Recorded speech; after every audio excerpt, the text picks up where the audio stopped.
Bom dia, eu sou Alexandre Matias, esse é mais um Climatias Diário. Hoje é segunda-feira, dia 1º de junho de 2020. Ontem eu me antecipei, né? Eu mandei um 31 de junho, assim, de cara. Alguém me corrigiu lá no Instagram. Falando, pô, peraí, é maio ainda, né? Acho que é a expectativa para a chegada de junho, né? O junho junino, nosso querido mês da chegada do inverno e das festas juninas, né? Deve ter novidades em breve aí sobre isso, já falei aqui. E junho chegou chegando, né? Apesar de ter chegado ainda em maio, né? Ontem foi bonito ver um começo de resposta a todas essas merdas que estão rolando, né? E a gente chega ao estranho paradoxo em que antifascista é terrorista e neonazista é liberdade de expressão. Estranho, né? Estranhíssimo. Caraca, né? Ele tá viajando, né? Ele tá viajando, mas deu pra sentir alguma coisa vindo aí, né? Pode ser um novo junho de 2013? Espero que não, né? Foi traumático o primeiro. Acho que a gente pode aprender com o que já aconteceu, mas por outro lado tem toda a corda roendo pro lado do Bolsonaro, né? Que aparentemente as instituições estão funcionando e a chapa está esquentando cada vez mais, né? Todo dia tem uma novidade. Falando em novidade, eu mandei um The End na minha conta do Twitter hoje e eu vou ficar martelando isso ainda. Para parar de postar lá, sabe? Eu vou começar a dar mais like nas coisas que eu quero guardar, eu quero que as pessoas vejam. E começa aí o processo de desintoxicação do Twitter. Aí veio gente perguntar que porra é essa, cara? Que é só isso, é o fim do tempo em que eu estou no Twitter. Pode ser que eu continue ali assistindo, o famoso lurker, aquele personagem da internet que só fica vendo, que não comenta, não dá like nem nada. Tipo, quase uma lenda urbana, um lurker. Ah, como tem lurker, né? Inclusive, muita gente que me assiste aí sequer deu as caras, sequer comentou, deu um like, pra não pegar mal, sei lá. Mas enfim, né? Novidades vindo aí, como eu falei aí há poucos dias, vão, tem dias quentes pela frente e vou também. Hoje eu fecho a torneira ali do Trabalho Sujo no Facebook. Vou botar um post avisando isso. Quem quiser saber mais, vai para trabalhosujo.com.br. E aos poucos vou fechando a torneira do Instagram, né? Enquanto eu continuo postando, o Instagram vai ficar vivo por mais um tempo, além do Twitter. Mas tem essa contagem regressiva aí, né? Tem mais alguns poucos climatias que vão ficar no Instagram, por isso que você está assistindo ainda no Instagram. Clica no nome do programa, aparece o link para o YouTube, clica ali e vai direto para o YouTube, que o programa continua por lá. Ele está sendo interrompido sempre na marca de 15 minutos, que é o tempo que o Instagram permite. E a partir do programa número 100, ou seja, melhor, a partir do 101, eu estou 100% no YouTube. Devo continuar avisando no Instagram que o Climatias está no ar. E essa semana também tem essa novidade que o programa passa a subir mais para tarde, assim, né? Para não ter tanta essa pressa de dar o bom dia antes do meio-dia. Enfim, discutimos isso nos comentários. Eu vou até responder. Acho a Marília que colocou isso, falando do como o bom dia pode ser usado em relação ao dia como um todo, né? As 24 horas ou as 12 horas que o sol tá no ar, à vista. E falando em sol, pá, tá aí ele aí, bonitão, assim que tem que ser. O frio deu uma arrefecida, ainda tá frio, né, pro meu gosto, mas enfim. Esse frio aí é tolerável, né?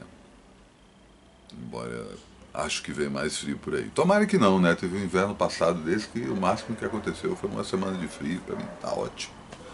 Quero mais do que tá. Pra mim uma semana de frio, na verdade, não tá ótimo, não, tá péssimo. Uma semana de frio é muito. Se tivesse uma semana de frio, eu ia morar num lugar que faz frio. É... Vamos começar hoje com um convidado, mudar um pouco. Estou fazendo essa mudança, né? Chamando o convidado antes. Meu querido amigo Mister Tata Aeroplano, grande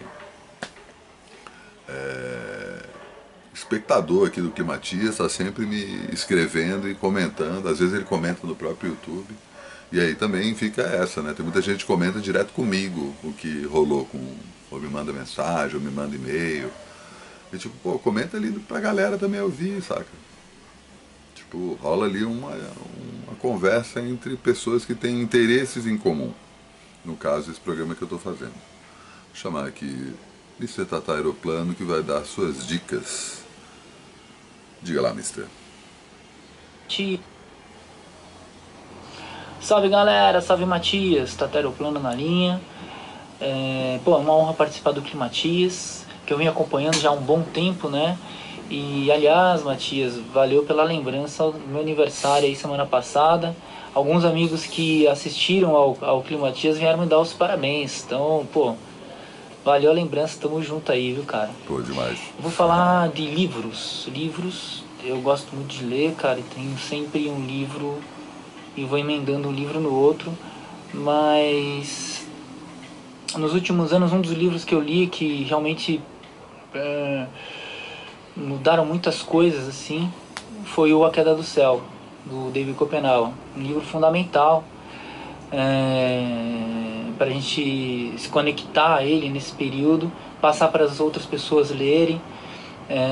Foi muito transformador para mim, muito transformador mesmo. E acho que vale muito a pena a gente se debruçar nesse livro agora, já, entrar em contato e ler, né? E tipo aquele, para tudo que tá fazendo e vai. É isso aí, é esse livro. Ainda na área das leituras, o ano passado eu li um livro de poesia da Fernanda Pacheco, chamado Ciranda Lado B. Fernanda eu conheço já faz algum tempo, já li outros livros dela. Ela lançou esse livro no ano passado. E a esse ano, a convite do Juliano Golch e do Ormando, eles acabaram criando uma Entre Editora. É uma editora digital, a princípio. E o Juliano Golch, que é meu amigo, compositor, músico, intérprete, cara que eu admiro muito, lançou já alguns livros, né, por essa editora, Entre Editora. E acredito que novos trabalhos serão colocados nessa editora, e eu achei só uma iniciativa bem bacana, assim como também tem uma iniciativa do Gustavo Galo e da Júlia Rocha, publicando a Cheia, que é como se fosse uma revista virtual. Eu assinei inclusive e tenho recebido as edições da Cheia por e-mail, em PDF. Então teve a Cheia de abril, a Cheia de maio, então vem com ensaios, poesias, reflexões, muito legal também.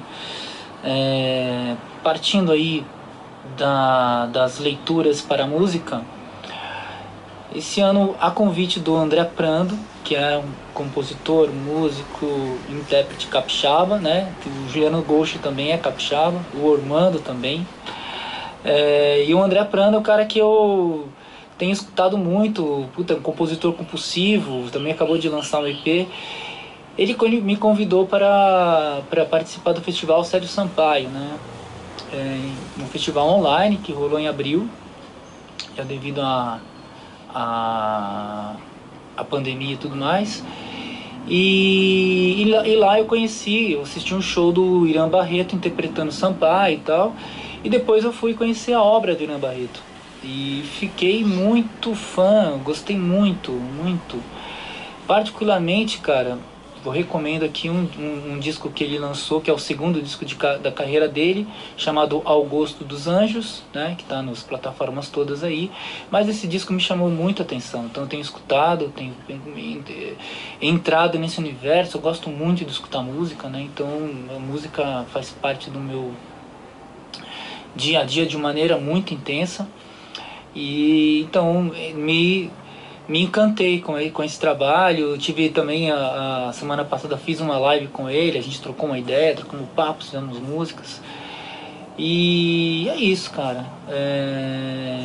Tenho acompanhado o Climatias, tenho achado muito, muito, muito legal ter um contato diário com o Matias, ideias todas do Matias, as dicas todas, isso tem sido parte do meu cotidiano, tem feito parte do meu cotidiano mesmo, então você pega uma hora para assistir ali e tal. E é isso aí, demais, Matias, estou acompanhando, como eu acabei de falar, e parabéns aí, bicho, tá muito massa mesmo, tá? Um abraço a todos aí e vamos nessa. Um beijo, galera. Valeu, Tatá, demais, hein? Pô, massa, pô, contar com essa audiência aí. Obrigadão, cara. E eu sei que não tá falando só pra eu fazer média, porque ele realmente fala sempre comigo. E também fala nos comentários dos vídeos. A dica de hoje é bem breve e dá pra sacar que essa questão de dica também é outra coisa que tá se dissolvendo, né? Eu devo ter uma boa novidade aí na semana que vem. Acho que na terça-feira. Vou mudar o dia em que a entrevista de sábado é aberta para o público. Provavelmente vai para quarta-feira, porque na terça-feira vai entrar uma outra novidade. Não amanhã, na próxima. No dia do livro. E essa questão das dicas, né, do dia a dia, eu acho que eu vou acabar diluindo elas na minha conversa mesmo, elas não vão ficar isoladas mesmo, porque essa dica que eu vou dar hoje, que é uma dica bem simples, e espero que vocês sigam à risca. Muitos de vocês já seguem, eu nem preciso dar como dica, né, mas e conversa com o começo do que eu estava falando nesse programa, que é fogo nos fascistas, né? É isso, não tem muita conversa, né? Você precisa ser antifa, antifascista, é isso, antifa é antifascista. O paradoxo da violência, o paradoxo da violência em cima dos fascistas. Os fascistas merecem a violência, ponto, saca? É isso, não tem conversa. São caras que pregam a violência como regra e só vão entender isso de forma violenta. E foi o que a gente viu ontem em alguns primeiros focos de resistência, começado justamente pelas torcidas organizadas, especificamente pela Gaviões da Fiel, e aí quem sabe, sabe. Inclusive recomendo o documentário do Pedro Asberg, Democracia Corintiana, Democracia em branco e preto, se não me engano, que é sobre o período do fim da ditadura e o papel que a torcida do Corinthians e o Corinthians, especificamente o time do Corinthians, liderado pelo Sócrates, tiveram nesse momento aí, junto com a história do novo rock em São Paulo, enfim, várias coisas aconteceram ao mesmo tempo, mas o papel do Corinthians é crucial e ontem, mais uma vez, mostrou aí sua liderança política. Vai Corinthians, né? Acho foda, não tenho o que falar. Mas mesmo você não sendo corintiano, lamento, é importante ser contra o fascismo, né? E isso que está sendo instaurado no Brasil é fascismo, não tem meio termo. Então a dica de hoje é apenas essa: pau nos fascistas, saca? Os caras têm que voltar para o esgoto de onde saíram. Isso está começando a acontecer. Não só porque a partir do que a gente viu ontem, mas enfim, as coisas estão mudando.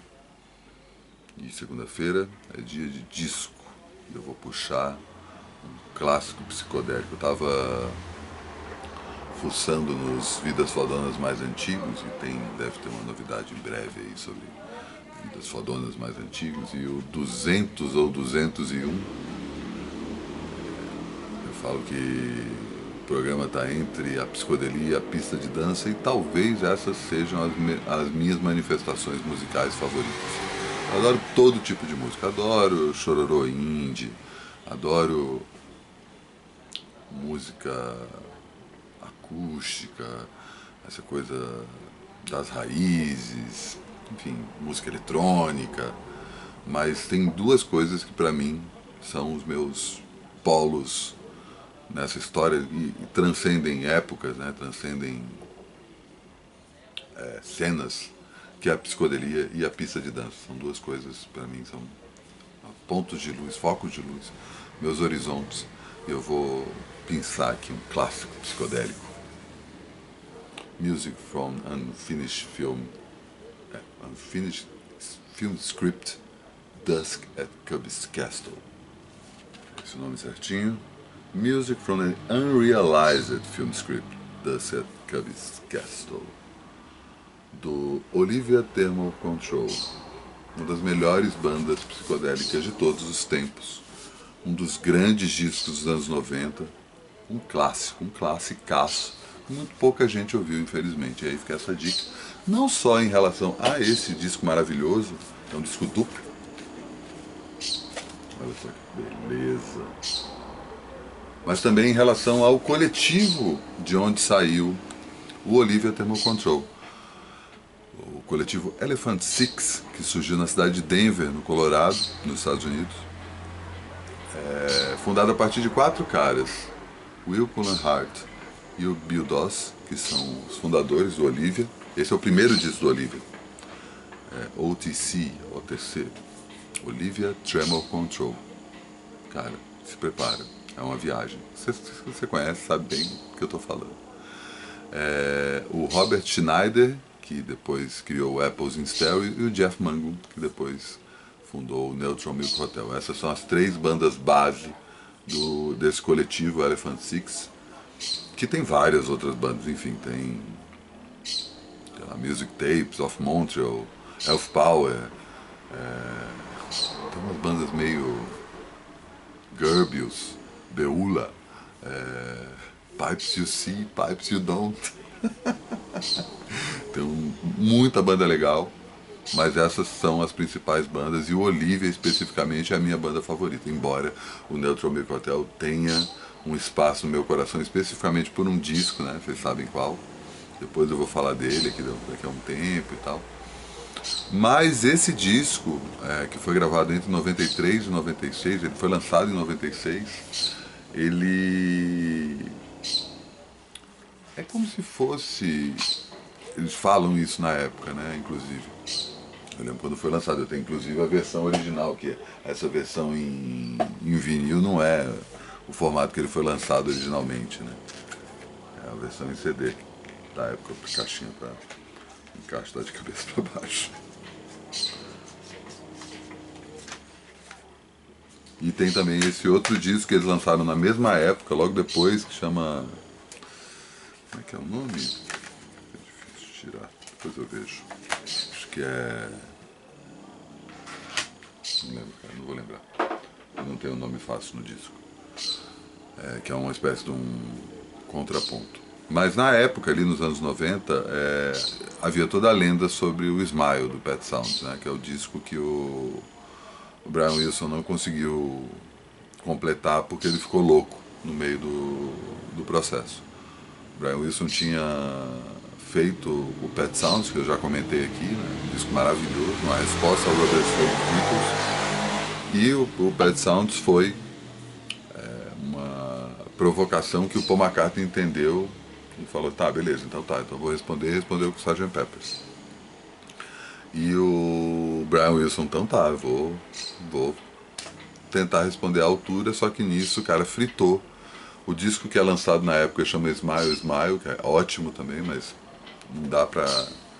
não chega perto ao delírio que o Brian Wilson queria, e durante muito tempo a história do Smile, que é o nome original do disco, era uma espécie de um santo graal da psicodelia. E esse disco do Olivia Thermal Control é construído ao redor dessa ideia. Não é simplesmente uma ode ao Pet Sounds, é uma ode à psicodelia do final dos anos 60.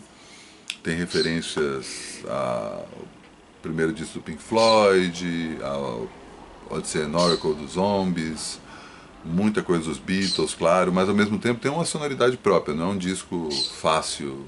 Você ouve e fala assim, ah, tá, os caras estão imitando tal coisa, não. É um amálgama e tem a qualidade original dos caras, que são melodias incríveis, vocais doces, meu, é foda, assim, os caras vão pra tudo quanto é lado, são canções que no geral deixam a gente pra cima, são alto astral, mas tem alguns momentos de tristeza, de melancolia e de uma certa receio, desconfiança, enfim, os caras trabalham muito para vários lados diferentes. É um disco que tem um momento ali que é meio absurdista, que eu brinco que tipo, se ele tivesse 5 lados seria o lado 4, que é uma sequência de músicas entre a 12ª e a 21ª, chamada Green Typewriters. São 9 músicas que se chamam Green Typewriters. E aí é o momento que eles vão para uma psicodelia de experimentação em cima do gravador caseiro, né? O disco é quase todo gravado, ele foi composto em um gravador caseiro, né? Um estúdio caseiro de 4 canais. E só num dado momento que eles usam o estúdio do Robert Schneider, que também é um dos produtores do disco, que é um estúdio caseiro de 8 canais. E esse período especificamente é para fazer essas músicas do Green Typewriters, né? No geral, a maioria do disco é gravado em apenas 4 canais, como os discos psicodélicos clássicos, né? A coisa de abrir mais faixas, né? Para quem não sabe, os canais são justamente onde se encaixam determinados instrumentos, né? Então, tipo, se você tem um disco com um canal só, é um microfone para capturar tudo que está sendo gravado ao mesmo tempo. Com 2 canais você consegue isolar determinada parte de um lado, determinada parte do outro, de forma que você consiga equilibrar o som de todos os instrumentos. E por aí vai, né? Quanto mais canais você tem, mais opções você tem na pós-produção do disco. Uma vez que o disco é gravado, ele vai sendo acertado. E é isso. Assim encerro o Climatias de hoje. Tá baixo o tempo, né? Mas enfim, o frágil encerramento do Diga Lá, para quem não acompanhou o programa de ontem. Criei uma playlist dentro do meu canal no YouTube que chama-se Diga Lá, que são vídeos que eu coloco no final do Climatias para, enfim, ter a ver com toda essa conversa, essa longa conversa que eu tenho. Não lembro quem foi que comentou isso, acho que foi a Rosa. Falou, rápido, parabéns pra Dani. Foi ontem, né, o aniversário dela. Ela pediu, pô, Matias, se você pudesse lembrar meu aniversário? Acho que é isso, né? Parabéns atrasado. É... Falou da questão do nome, né? Porque, tipo, pô, será que eu vou transformar isso em trabalho sujo matutino, trabalho sujo diário? Mas aí tem a questão de. Eu acho assim, a palavra diário não diz respeito só, e é exatamente isso que tinha comentado a Rosa. Acredito que foi a Rosa. É, que ela entende o Climatias diário como um diário de alguém que está experimentando várias coisas ao mesmo tempo. É exatamente isso que é. Assim, é um diário não só no sentido que eu faço todo dia, mas no sentido de que eu registro as transformações. Tem transformações que vão acontecendo comigo também que não te interessam, né? São coisas muito pessoais. Eu não vou ficar aqui compartilhando que, putz, estava fazendo a faxina e aí acabou um determinado produto. Estava fazendo uma comida e vi que não tinha sal, saca? Isso aí é muita intimidade, né? Isso eu falo com os meus amigos e tal. Mas enfim, a parte que eu jogo para fora da minha casa é um diário, é uma experimentação e sigo fazendo aqui. Aliás, até uma lembrança boa. Hoje tem festa solo, 9 horas, no twitch.tv/trabalho sujo. Daqui a pouco tem o festa solo da semana passada, que quem colabora com o meu trabalho já recebeu no sábado. Agora na segunda-feira tem lá o festa solo que eu gravei na semana passada, com só um breve comentário no início, depois 2 horas, semana passada foram 2 horas e meia de som, e essa semana também, 9 horas, lá no twitch.tv/trabalho sujo, ao vivo, e hoje vou experimentar o microfone, hein? Vou conversar enquanto vou estar discotecando. Vamos então encerrar o programa com sábias palavras de outro mestre.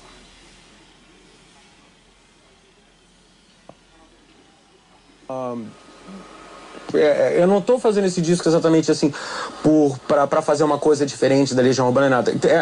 Tem uma motivação diferente isso, realmente, sabe? É pra falar contra o fascismo mesmo. Eu acho que a grande imprensa tá vacilando, tá pisando na bola, entendeu? Tem jornais grandes aqui do Rio de Janeiro, sabe? Dando página inteira pra fascista, sabe? Pra careca, então sabe aquela reportagem? Parece reportagem de moda, entendeu? Tá lá, não, porque eu gosto da porrada, sabe qual é? E assim, reportagem de moda. Se lê aquilo e ninguém faz nada, sabe? E tipo, nazista em tudo quanto é canto. Aí, tipo, em São Paulo tem assim, tudo quanto é lugar do Brasil. Mas, sabe, em São Paulo, então, de repente, tem essas galerinhas de careca, esses babaquinhas, sabe? Um bando de bicho enrustida, diga-se de passagem. Porque, tipo assim, homem que é homem não precisa dar porrada em ninguém, homem que é homem não fica andando junto com homem. Sabe? Tipo assim, esses playboy que fica aqueles 10 assim, coçando o saco, e tipo assim, não tem namorada, mas fala de toda menina que passa. Quer dizer, são sexistas, são intolerantes, são idiotas. O problema é que são idiotas com ideologia. E de repente, assim, eu como pessoa, como indivíduo e como artista, eu achei que pelo menos para eu manter a minha consciência tranquila, seria legal dar uma resposta a isso, entendeu? E aproveitando a campanha, entendeu? Aí eu juntei as duas coisas. E vai ter 25 anos de Stonewall, é uma data muito, muito importante. Quer dizer, isso é um problema que ainda existe, sabe?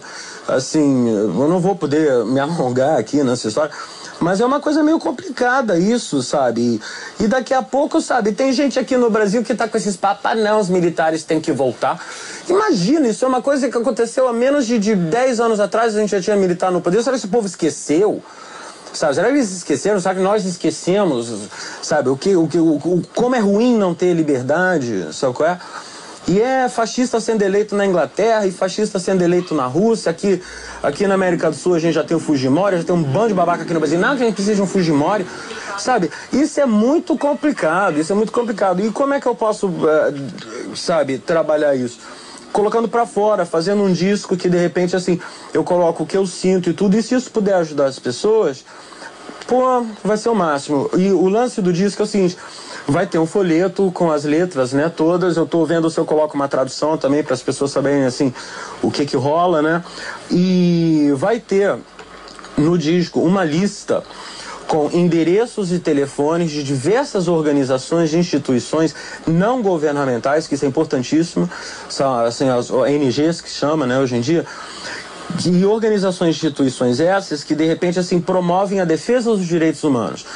Então, para todo mundo que quiser pedir ajuda ou quiser ajudar, então lá vai ter, tipo, endereço das maiores organizações no Brasil, os maiores grupos gays, os maiores grupos de defesa dos direitos da mulher, os maiores grupos de defesa dos direitos da criança, e de repente a pessoa vai poder comprar o disco, ela vai ter essa lista lá. Porque pelo menos aqui no Rio de Janeiro a gente não tem nem catálogo telefônico.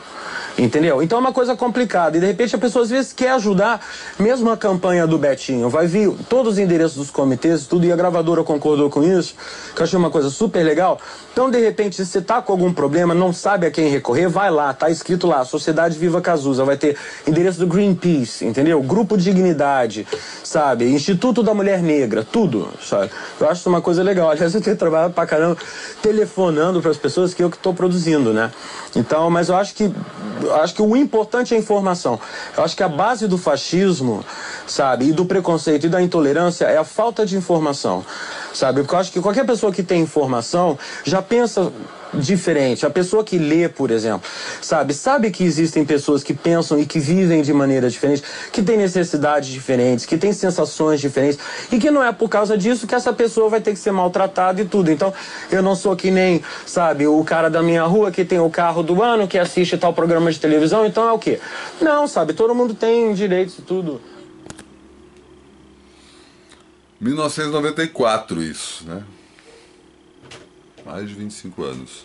Stonewall Celebration Concert é justamente o primeiro disco solo do Renato Russo, e Stonewall é o protesto que aconteceu pela primeira vez nesse bar, que era um bar em que se reuniam gays em Nova York, e que todo dia a polícia passava lá pegando pesado com eles, né? De várias formas diferentes, até que um dia os caras dão uma coça na polícia, e aí é o começo do...